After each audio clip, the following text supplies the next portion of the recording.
Good morning everyone. আজকে অনেক দিন পর আমি ভিডিও পোস্ট করছি। এখন বাজে 7:10। তো এখন আমি ঘুম থেকে উঠেছি। রাতে একটু ঘুম হয়নি, তা উঠতেই হবে, কিছু করার নেই। আজকে একটা স্পেশাল দিন, সবটাই তোমাদের সাথে শেয়ার করব। আজকে 11th জুন। তো দেখতে থাকো ব্লগটা। ভাই বোনেরা সব একসাথে শুয়েছিলাম, তো এখন ওরা ঘুমাচ্ছে। আমি উঠে গেছি, যেহেতু আমার একটু কাজ আছে, তো আমাকে সেই জন্য তাড়াতাড়ি উঠতেই হয়েছে, কষ্ট হলেও উঠতে হয়েছে। বাইরের ওয়েদারটাও মোটামুটি সুন্দর আছে, আজকে মেঘলা নেই। তো যাই, এখন আমি স্নানটা করে নিই, স্নান করে ফ্রেশ হয়ে আবার দেখা হচ্ছে। তো দেখো, আমি অলরেডি স্নান করে নিয়েছি, ফ্রেশ হয়ে নিয়েছি। সাথী আর এটা এখনো ঘুমিয়ে কাটা।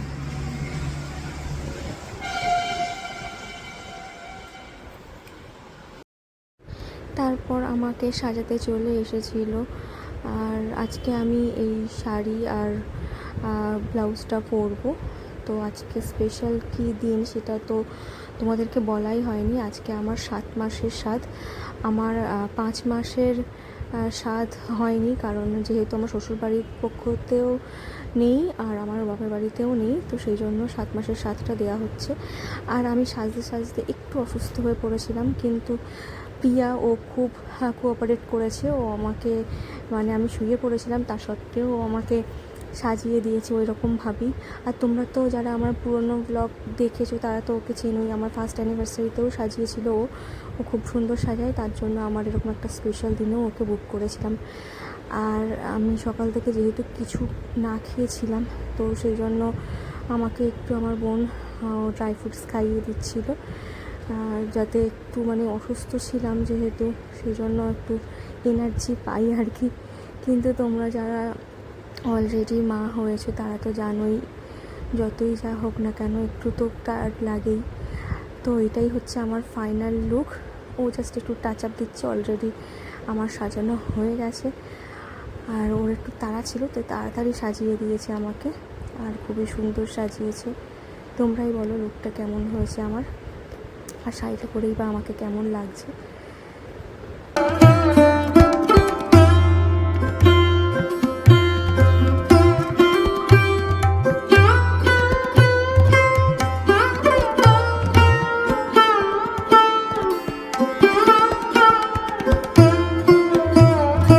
স্বাদের দিনে নতুন শাখা পলা পরতে হয় যেহেতু, তো জেঠিমা ওইটা দিয়েছে, তাই জেঠিমাকে বললাম একটু পরিয়ে দিতে। তো তাই জেঠিমা একটু আমাকে পরিয়ে দিচ্ছে। শাখাটা প্রথমে পরিয়ে দিচ্ছে, তারপরে পলাটা পরিয়ে দেবে। তার আগে একটু প্রণাম, মানে নমস্কার করে নিল, যেহেতু শাখা পলা পরানোর আগে একটু নমস্কার করে নিতে হয়, তাই।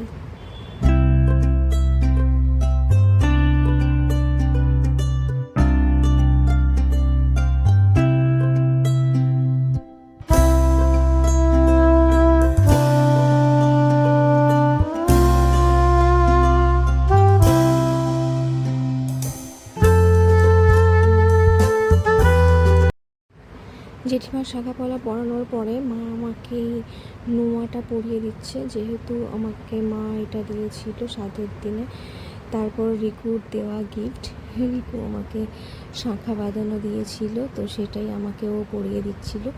মানে যে যেমন যে গিফটগুলো দিয়েছে সেগুলো আগেই সব পরিয়ে দিয়েছে। পরে পড়ানোর সময় পাবে কি না, সেই জন্য সবাই কাজে খুবই ব্যস্ত ছিল।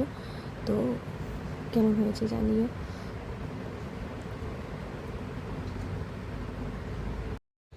এই স্বাদটা আমার দুই বাড়ির তরফ থেকেই দেওয়া হচ্ছিল, তো সেই জন্য মানে বাবা মা, মানে সবাই ফ্যামিলি মেম্বার যে যা আমাকে গিফট করেছে সবটাই আমাকে পরিয়ে দেওয়া হচ্ছিল। কারণ 9 মাসের স্বাদটা অনেক সময় হয় না পরিস্থিতির কারণে, প্লাস শরীর খারাপের জন্য। মানে 9 মাসটা তো ভরা মাস, ওখানে ওই সময় মানে আমি কতটা কি অ্যাক্টিভ থাকতে পারবো, তার জন্য সেই কথা ভেবেই আমাকে 7 মাসেই সব কিছু আমার ইচ্ছা অনুযায়ী সব কিছুই করে দিয়েছিল। 2 বাড়ির তরফ থেকেই এই অ্যারেঞ্জমেন্টগুলো সব করা হয়েছিল। এটা আলতা সিঁদুর শাশুড়ির দেওয়া, আমার ননদের শাশুড়ি। না, খুব সুন্দর এটা কালারটা, নেভি ব্লু। আর এটা আমার ননদ আর নন্দাই একটা আলতা সিঁদুর, অনেক ভালো। ওয়াও, কি সুন্দর! শুধু বলছিল কি গিফট দেবো, কি গিফট দেবো। কত সুন্দর হয়েছে না, সুন্দর হয়েছে না বল? পরিয়ে দে আমাকে। এখন ওই শাখাটা তাহলে খুলতে হবে, শাখার এতে পড়তে হবে, গলা করতে হবে।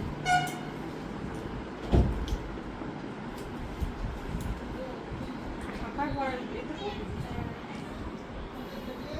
মোটা দিকটা এদিকে দে, সরু দিকটা এদিকে।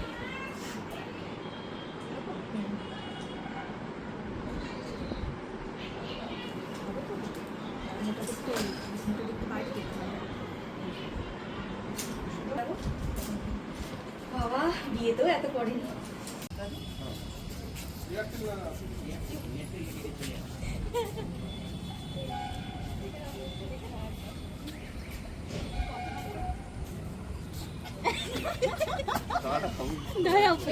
আমি রাইট লেফটটা বুঝছি।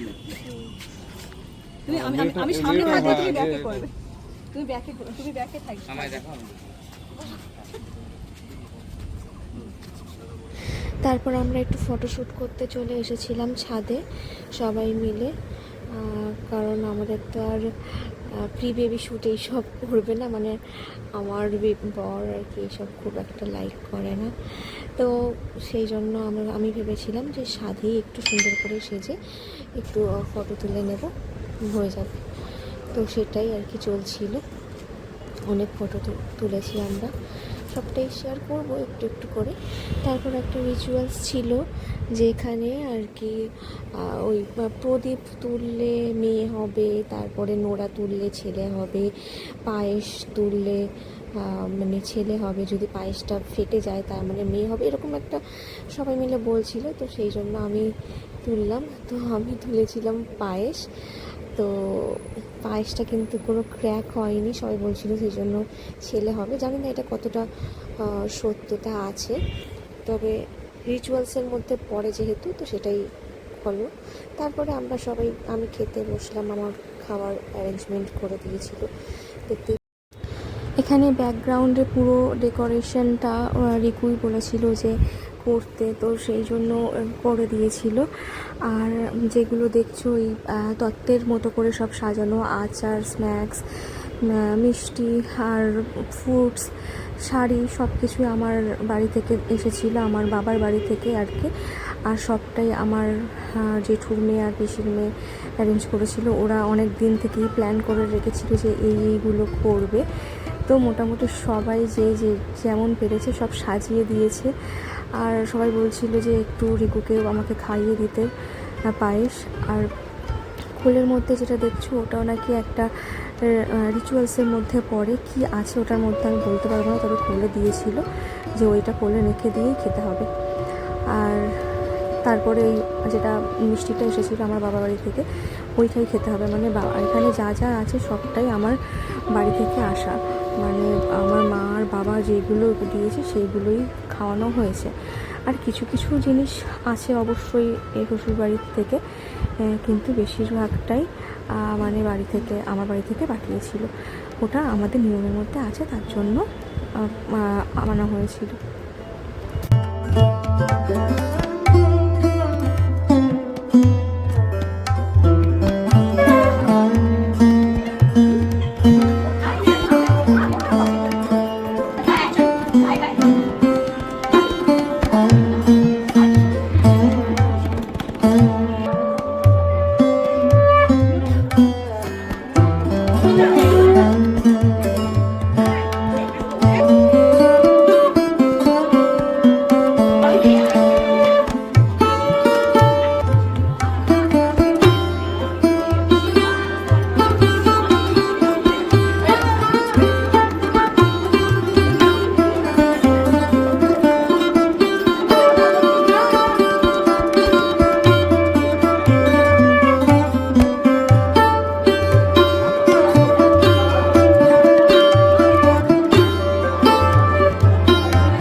তোমরা দেখতে পেলে সবাই একে একে আমাকে আশীর্বাদ করছে।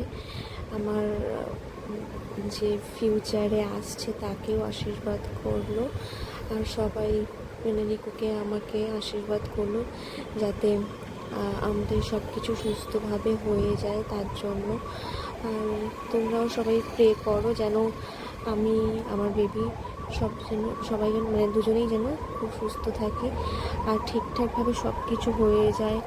এটাই, আর কিছু চাওয়ার নেই আমার, সব ঠিকঠাকভাবে হয়ে যাক। আর অবশ্যই আমার বেবি হয়ে যাওয়ার পর তোমাদের সাথে সবটাই শেয়ার করব, দেখাবো।